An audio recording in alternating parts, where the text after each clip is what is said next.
ETF index mutual funds నేర్చుకుని stock మార్కెట్లో రాణించాలనుకుంటున్నారా? వెంటనే ఈ నెంబర్కి కాల్ చేయండి. నమస్తే, welcome back to Suman TV. Present మనతో పాటు ఉన్నారు founder and chairman of global Telangana association నుంచి విశ్వేశ్వర్ రెడ్డి గారు. నమస్తే సార్. నమస్కారం సార్, 2023లో అంటే అబ్రాడ్ ఎడ్యుకేషన్ కోసం వెళ్ళినటువంటి అమ్మాయి అక్కడ సియాటిల్ ట్రాఫిక్ పోలీస్ వెహికల్ కి ఢీకొట్టడంతో చనిపోవడం జరిగింది. అప్పటి నుంచే పేరెంట్స్ కానీ అక్కడ ఉన్నటువంటి వాళ్ళు కానీ ప్రొటెస్ట్ చేస్తున్నారు. సో ఇప్పుడు న్యూస్ ఏంటంటే ఆమెకి నష్టపరిహారం ఇచ్చారని చెప్పేసి చెప్తుంది సియాటిల్ గవర్నమెంట్. ఒకసారి వివరాల్లోకి వెళ్తే అంటే టిపికల్గా ఎలా ఉంటుందమ్మా, ఇక్కడ యూఎస్కి వచ్చిన వాళ్ళలో accidental is the big subject. So human death is a very serious matter in the United states.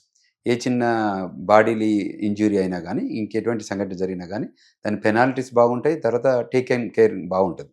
ఇక్కడ ఇష్యూ ఉన్నా కూడా ఈవెన్ యాక్సిడెంటల్ ఎక్కడైనా అయితే కూడా చాపర్లను పంపించి తీసుకొస్తారు. అంటే హెల్త్ కేర్ మీద చాలా ఇది ఉంటుంది, ఇన్వాల్వ్మెంట్ ఉంటుంది గవర్నమెంట్. తర్వాత మెడికల్ కూడా చాలా, ఏ చిన్న ఇష్యూ వచ్చినా కూడా they will take care of very well. 911 call చేస్తారు ఇమీడియట్గా. కాల్ చేసేసరికి వాళ్ళకి నీడ్ని బట్టి అంబులెన్స్ పంపాలా లేదా చాపర్ పంపాలా అని చేస్తారు, ఎయిర్ లిఫ్ట్ చేస్తారు. అక్కడ సినారియో ఒకవేళ ఆ కాప్ అక్కడ ఉంటే ఎవరైతే who identifies the first person check చేసి వాళ్ళు నిజంగా if there is chopper requirement పంపిస్తారు. అంటే తీసుకొచ్చిన పర్సన్స్ను కూడా బాడీలో కానీ సర్జరీస్ కానీ మంచి top of the top hospitals verify చేసి చేపిస్తారు మంచిగా. చాలా సక్సెస్ స్టోరీస్ ఇండియన్స్ కూడా 2 తెలుగు రాష్ట్రాల నుంచి కూడా చాలా మంది సక్సెస్ స్టోరీస్ ఉన్నాయి ఇందులో. అంటే బయటకు వచ్చాక పాపం బ్రెయిన్ ఇష్యూస్ వచ్చినా ఏదైనా యాక్సిడెంట్లు అయినా కూడా చాలా బాగా మళ్ళీ వాళ్ళ హెల్త్ కేర్ని బాగా తీసుకొని చేసిన సంఘటనలు ఉన్నాయి. సో ఇటువంటి మీరు ఇప్పుడు ఏదైతే తీసుకున్న ఒక సబ్జెక్ట్ తీసుకున్నారో ఇటువంటి సంఘటనలు చాలా జరుగుతుంటాయి. ఎవరిది పార్ట్ 1 పార్ట్ 2 అని రాస్తుంటారండి, కేసు అవుతుంటాయి. So anybody who engaged in this activity, ఈ ఏంటంటే అది యాక్సిడెంటే కానివ్వండి ఇంకేదైనా రిలేటెడ్ అవుతే ఎవరిది తప్పని చూస్తారు ఫస్ట్. ఓకే, అక్కడ లా ఆఫ్ ద ల్యాండ్ ఏం చేస్తారంటే చాలా స్ట్రిక్ట్ ఉంటుంది. సో చెక్ చేసుకొని అక్కడ ఏదైనా ఇష్యూ ఉంటే దానికి సర్వేలెన్స్ కెమెరాస్ ఉంటాయి, తర్వాత వేరియస్ ఒపీనియన్స్ తీసుకుంటారు. తర్వాత అక్కడ ఐడెంటిఫై చేశాక ఇది వాళ్ళ తప్పని చేసిన తర్వాత దాన్ని జ్యూరీకి కూడా పంపిస్తారు. జ్యూరీ అంటే ఆ సొసైటీలో ఉన్న వాళ్ళందరికీ పంపించేసి వాళ్ళతో కూడా ఒక ఒపీనియన్ తీసుకుంటారు, దీన్ని ఏ రకమైన డెసిషన్ తీసుకోవాలి. ఇవన్నీ జరిగిన తర్వాతనే జడ్జి ఒక డెసిషన్ తీసుకుంటాడు. అప్పుడే మనకు డెపోజిషన్ ఆఫ్ ద కేసు బయటకు వస్తుంది. సో సీక్వెన్షియల్ ఆర్డర్లో ఇటువంటి సంఘటన జరుగుతుంటే కూడా అంటే very rare of the rare మన వాళ్ళు ఎక్కువ ఎంగేజ్ కావడం, and especially these kind of cases వచ్చి. బట్ ఎప్పుడైనా కూడా పెనాల్టీస్ కూడా ఇన్సూరెన్స్, ఇప్పుడు మనం ట్రాజిక్ డెత్స్ అయితే చూడండి, ఎయిర్ ఫ్లైట్ క్రాష్ కావడం ఇటువంటి జరిగినప్పుడు కూడా చాలా ఇన్సూరెన్స్ మనీ వస్తుంది. అంటే టిపికల్గా మనకి ప్రతి దానిలో when you're unsure, when we're using all this mechanical devices or instruments, we're unsure because we need to insure. అందువలన ఇన్సూరెన్స్ గురించి కూడా మేము చాలామంది స్టూడెంట్స్ కానివ్వండి, స్కిల్డ్ లేబర్స్ కానివ్వండి, వాళ్ళందరూ కూడా గైడ్ చేస్తుంటాం. ఎందుకంటే మనం తప్పకుండా insurance importance in the United States. ఎందుకంటే ఎవ్రీ స్టేట్లో చాలా ఇన్సూరెన్స్ కంపెనీస్ ఉన్నాయి, పర్పస్ఫుల్గా ఆ ఇన్సూరెన్స్ పికప్ అవుతాయి. ఎడ్యుకేషనల్ ఇన్సూరెన్స్ ఉంటాయి, ఎంప్లాయ్మెంట్ ఇన్సూరెన్స్ ఉంటాయి, లాంగ్ టర్మ్ డిజబిలిటీ ఉంటుంది, షార్ట్ టర్మ్ డిజబిలిటీ ఇన్సూరెన్స్ ఉంటాయి, అదేవిధంగా ఇప్పుడు యాక్సిడెంటల్ ఇన్సూరెన్సెస్ ఉంటాయి. There are, if you name it, every sector every company has an insurance. So దానివల్ల రీపే కూడా ఉంటుంది. ఎందుకంటే ట్రీట్మెంట్ కూడా గవర్నమెంట్ కానీ లీగల్ సెక్టర్ కానీ చాలా సీరియస్గా ఉంటుంది. ఒకవేళ సిచ్యువేషన్ బాగా లేకుండా చేయగలిగితే వాళ్ళు అవార్డు చేస్తారు. ఈ డాలర్స్ అమౌంట్ మీ ఉన్న సమస్యను బట్టి జడ్జిమెంట్ ఇస్తారు, ఎవరు ఏ మిస్టేక్, ఎంత మ్యాగ్నిట్యూడ్ ఆఫ్ ద మిస్టేక్ జరిగింది, who is the owner of that mistake.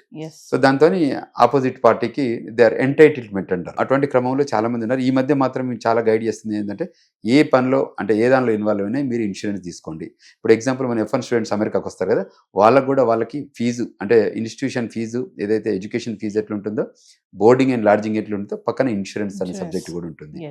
So తప్పకుండా insurance value of the, because it's we're going to be in a foreign land. So foreign ల్యాండ్లో మనకు ఇంపాక్ట్స్ ఏదైనా ఉంటే address చేసుకోగలిగే ఇది ఉంటుంది. కాబట్టి మన వాళ్ళందరికీ కూడా we're also requesting them to have that kind of insurance to get these kind of benefits. So ఈ బెనిఫిట్స్ ఉంటాయి. తర్వాత జడ్జిమెంట్ ఇచ్చేటప్పుడు కూడా ఆ కంపెనీకు ఇష్యూస్ను వాటిని బట్టి కూడా డిసిషన్ తీసుకుంటారు. So that they will get good benefit out of it ఆ ఎపిసోడ్లో. సో అటువంటి సంఘటనలు జరుగుతున్నాయి. ఇప్పుడు ఈ మధ్య మన వాళ్ళు కూడా చాలామంది DUI కేసులలో దొరుకుతున్నారు. సో దాంతో దొరికినామంటే డ్రింక్ అండర్ ఇన్ఫ్లుయెన్స్ దానిలో ఉంటుంది కదా, ఆ ఇన్ఫ్లుయెన్స్లో దొరికిన వాళ్ళకి కూడా కొన్ని టైప్స్ ఆఫ్ యాక్సిడెంట్స్ జరిగితే కూడా వాళ్ళ ఇన్సూరెన్స్ కొన్ని టైమ్స్లో ట్రిగ్గర్ అవుతుంది, కొన్ని టైమ్స్లో ట్రిగ్గర్ కాదు. సో వాటిని కూడా మనం చాలా గైడెన్స్ తీసుకొని ముందుకు వెళ్ళగలిగితే వాళ్ళు కూడా బెనిఫిట్ అవుతారు అనేది మా ఉద్దేశం.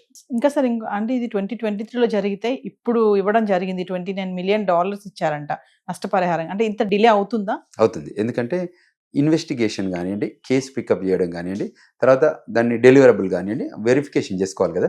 ఎండ్ టు ఎండ్ వ్యాలిడేషన్ చేసుకుంటారు, జ్యూరీకి పంపిస్తారు, ట్రయల్ జరుగుతుంది. అయిపోయిన తర్వాతనే అప్పుడు జడ్జిమెంట్ ఇస్తాడు.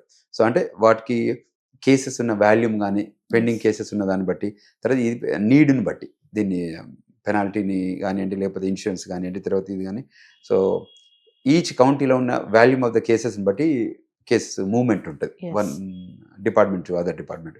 సో ప్రతి much 3 years is reasonable time అంటాం, Yes. నాట్ లైక్ 10 years కానీ. బట్ కేసు అంటే ఎప్పుడు వీళ్ళు ఫైల్ చేశారు, ఎప్పుడు బెంచ్ మీదకి వచ్చింది, ఎప్పుడు ట్రయల్కి వెళ్ళింది, Yes. ఎప్పుడు జ్యూరీకి వెళ్ళింది, ఎప్పుడు అవుట్కమ్ వచ్చింది అనేది వేరియస్. సో ఖచ్చితంగా ఇన్సూరెన్స్ అనేది క్లెయిమ్ చేసుకోవాలి ప్రతి స్టూడెంట్ కూడా కదా సార్ తప్పకుండా అక్కడికి వెళ్ళినప్పుడు. అంటే ఇప్పుడు యాక్సిడెంటే కాకుండా ఇంకొన్ని కారణాల వల్ల కూడా చనిపోతూ ఉంటారు కదా సార్. అంటే షూటర్ షైర్స్ కూడా జరుగుతూ ఉంటాయి అక్కడ అమెరికాలో అప్పుడప్పుడు. వాళ్ళకు కూడా ఉంటుందా ఇన్సూరెన్స్? కరెక్ట్, వాళ్ళకు కూడా ఉంటుంది. అంటే మనం హెల్త్ ఇన్సూరెన్స్ తీసుకుంటాము, తర్వాత ఇప్పుడు లైఫ్ ఇన్సూరెన్స్ తీసుకుంటాం. వీళ్ళు 2 types. హెల్త్ ఇన్సూరెన్స్ వేరు, లైఫ్ ఇన్సూరెన్స్ వేరు. లైఫ్ ఇన్సూరెన్స్ లైఫ్ డెత్ మీద ఉంటుంది. హెల్త్ ఇన్సూరెన్స్ అంటే మనం మెడికల్ డాక్టర్ దగ్గరికి వెళ్ళడము అటువంటి టైప్ ఉంటుంది. తర్వాత ఆటో ఇన్సూరెన్స్ ఉంటుంది, అది ఆటోస్ మనం కార్లు వెహికల్స్ నడుపుతుంటాం కదా, అది ఆటో ఇన్సూరెన్స్ ఉంటుంది. తర్వాత హోమ్ ఇన్సూరెన్స్ ఉంటుంది, మనం ఏదైతే ఇంట్లో ఉంటామో ఆ ఇంట్లో ఎప్పుడైనా కలామిటీస్ వచ్చినప్పుడు కానివ్వండి, ఫైర్ వచ్చినప్పుడు కానివ్వండి, హరికేన్స్ వచ్చినప్పుడు కానివ్వండి, ఇటువంటి ఇష్యూస్ వచ్చినప్పుడు కానీ ఇంపాక్ట్ అయితే, ఆ హోమ్ ఇంపాక్ట్ అయితే దానిపైన కూడా ఇన్సూరెన్స్ ఉంటుంది. Okay. So to take care of them. So when you're unsure about your life, this is totally a mechanical world, తప్పకుండా ఇన్షూర్ కావాలి. అంటే అబ్రాడ్ ఎడ్యుకేషన్ కోసం వెళ్తున్నప్పుడు ఏదైతే అప్లై ప్రాసెస్ ఉంటుందో అప్పుడే ఉంటుందా సార్ ఇది కూడా? అప్పుడు కూడా ఇన్సూరెన్స్ తీసుకోవచ్చు. అంటే అప్పుడే పాలసీ ఇదంతా కూడా అంటే ఎగ్జాంపుల్ పెట్టడం మనం ఫీజు కడతామని ప్రామిస్ చేస్తాం కదా 2 yearsకి, అనుకోకుండా 6 months తర్వాత మనకి ఎవరైతే సోర్స్ ఆఫ్ డబ్బు ఇచ్చే వాళ్ళు ఇవ్వలేకపోతే ఆ insurance will cover it up. Yes. అంటే మేజర్గా ఫ్యామిలీ బ్లో అవుట్ అయింది అనుకోండి, అటువంటి సిచ్యువేషన్లో వాడుకోవచ్చు. సో ఏదేమైనా ఈ రోజు మాత్రం అమ్మాయికి అట్లా ఇవ్వడం అనేది పేరెంట్స్ కి కొంచెం రిలీఫే కదా సార్? అంటే వాళ్ళ ఫ్యామిలీలో వాళ్ళు దే ఆర్ ఎక్స్పెక్టింగ్ ఒక లైఫ్ను మిస్ అయ్యాము, Yes. సరే అట్లీస్ట్ ఒకటి కాకపోతే ఒక బెనిఫిట్ అయినా వచ్చిందని Benefit. అనుకోవడం తప్ప, Yes. But otherwise we cannot bring the life back. ఇంకోటి ఏంటంటే సార్ ఎవరైతే ట్రక్ డ్రైవర్ ఉన్నారో ఆ సిఆర్టీల్ ట్రాఫిక్ పోలీస్ డ్రైవర్ అతను ఒక కామెంట్ కూడా పెట్టాడండి, ఇది సాధారణమైన మరణమే అని చెప్పేసి పెట్టడం, అంటే అలా ఉంటుందా? అంటే యూజువల్గా ఉండదు, కానీ సర్వేలెన్స్ కెమెరాస్ ఉంటాయి కదా, అవును. అంటే మీకు మీ ఒపీనియన్ ఉండొచ్చు, కానీ జడ్జిమెంట్ ఒపీనియన్ డిఫరెంట్గా ఉండొచ్చు కదా. Different. ఇప్పుడు మీరు ఏ పర్స్పెక్టివ్లో ఆ రోజు యాక్సిడెంట్ చేశారా, ఏ పర్స్పెక్టివ్లో కమ్యూనిటీ లుక్ చేస్తారో అదే డిఫరెంట్ కేసు. బట్ ఇక్కడ 100% సర్వేలెన్స్ కెమెరాస్ ఉంటాయి, ఇన్వెస్టిగేషన్ ఉంటుంది, ఇది ఓవరాల్ అగ్రిమెంట్స్ ఉంటుంది, అగ్రిమెంట్స్ తర్వాత డెసిషన్ తీసుకుంటారు. Yes. అన్ని వెరిఫై చేసుకుంటేనే ఇస్తారు, లేకపోతే ఇవ్వరు. Yes. Thank you, sir. Okay, thank you అమ్మ.